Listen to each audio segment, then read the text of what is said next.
بادشاہ جو تھا اس کی ایک بیٹی ناراض ہو کے گھر سے چلی گئی. بادشاہ کو پتہ چلا, ڈھونڈتے رہے, نہیں ملی. رات گزر گئی, صبح ہوئی, دیکھا بیٹی خود واپس آ گئی. بادشاہ نے پوچھا کہ بیٹی صحیح ہے, سالم ہے؟ کہاں سالم ہے. کہا بلاؤ. کہا کہاں گئی تھی رات؟ کہا ناراض ہو کے نکل گئی, شہر سے ہوتی ہوتی بازار. رات ہو گئی.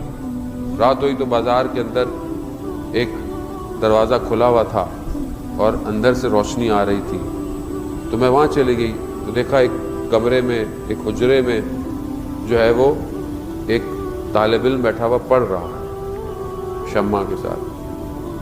تو کہتے میں وہاں چلی گئی اور میں نے وہاں رات گزاری. کہا اس نے تمہیں دیکھا؟ کہاں اس نے ایک دفعہ دیکھا جب میں گئی. کہا اس نے کھانے کو کچھ دیا؟ کہاں اس کے پاس پیاز اور روٹی تھی. کہا اس نے کیا کھایا؟ کہا اس کے پاس اتنا ہی کھانا تھا جو اس نے مجھے دیا.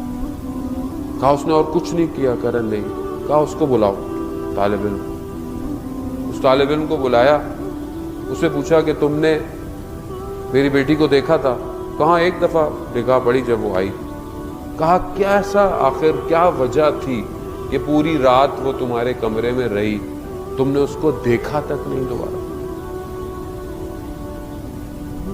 کہا جب مجھے وسوسہ ہوتا تھا کہ میں اس کو دیکھوں تو میں خدا کی بارگاہ میں کہتا تھا پروردگار میری عفت اور میری پاک دامنی کو بچا, اور میں اس کے لیے اپنی ایک انگلی کو شمع کے اوپر رکھتا تھا,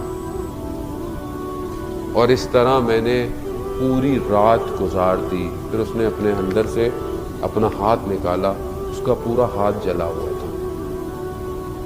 خوف خدا.